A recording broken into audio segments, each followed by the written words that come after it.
tayo ng kaaway. Amen! Ang prophecy na ito was passed over. Was passed from Adam down through the lines, papunta po sa kay Abraham, hanggang sa mga inapo ni Abraham. Remember, ang mga taong ito po, sila ang chosen people. Sila ang pinili ng Diyos. Ang kaligtasan po sa lumang tipan ay ganito. They look forward to the cross. Sila ay tumitingin sa Mesiyas na darating isang araw. At mga kaibigan, ano ang kaligtasan po natin sa bagong tipan? Ang kaligtasan ba sa bagong tipan ay nagbago? Hindi nagbago ang kaligtasan ng Diyos sa atin. Sila'y tumitingin forward sa Mesiyas. Tayo naman ay we look backward to the cross. Tinitingnan natin ang tapos na gawain ni Kristo Jesus sa krus ng Kalbaryo at naniniwala tayo na ang kanyang ginawa ay sapat para sa ating kaligtasan. Hallelujah! Amen! It was a finished work. Hindi pwedeng dagdagan, hindi pwedeng bawasan because it was a finished work. At mga kapatid, makikita po natin dyan na pareho lamang ang kaligtasan. By grace, isang biyaya ng Diyos.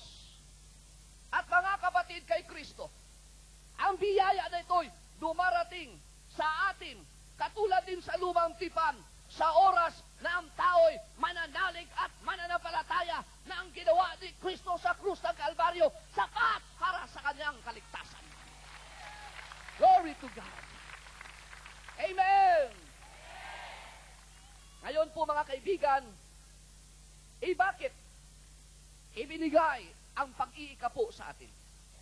We have established from the Word of God na may mga bagay sa Old Testament na nakikarry over dito sa New Testament. Ngunit ano ang dahilan bakit po ibinigay ang ikapo? Ganito po yun mga kapatid. Ang Israel ay mayroong 12 tribo. Ito po sila ang anak po ni Jacob.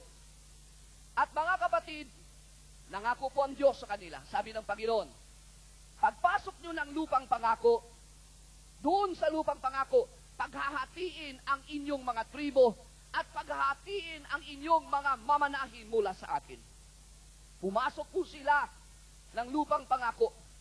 Winasak nila lahat ng kaharian na kung saan ay lumapaskangan sa pangalan ng Diyos. At they took position of their possession. Kinuha nila ang talagang para sa kanila na pinangako ng Diyos. Pagdating po nila doon, mga kapatid, hinati ang lupain. Napakalawak ng lupain. Yun po ang Kanaan. Hinati ito sa 11. Sabi mo, Brother Romy, 12 ang tribo. Bakit 11 lamang ang hati? Unfair. Bakit naman ang isa'y pinabayaan? Ganito po yon mga kapatid kay Kristo. Hindi pinabayaan ng Diyos ang isang tribo na hindi nabigyan, mga kapatid, ng pamana. Wala silang lupain ang tribo na ito. Sino ang tribo na ito? Ang tribo na ito, mga kapatid, ay walang iba kundi ang tribo ng mga Levita. The Levites. Who are the Levites? Ang mga Levita po, mga kapatid, ito sila ang tribo na napili ng Diyos para paglingkuran ang Diyos at ang buong buhay nila'y ibigay sa Diyos. Ang gusto ng Panginoon, hindi sila magtatrabaho. Ang gusto ng Panginoon, hindi sila pupunta sa mga bukid. Hindi sila pupunta at mag-aalaga ng kanilang mga hayop. Ang gusto ng Panginoon na ang tribo ng Levita ay mag-concentrate sa isang gawain lamang at iyon ay ang paglingkuran ang Diyos na buhay. Amen! Dahil po dito, mga kapatid, hindi sila binigyan ng pamana ng Diyos.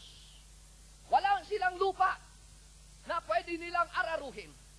Wala po silang hayop na pwede nilang alagaan.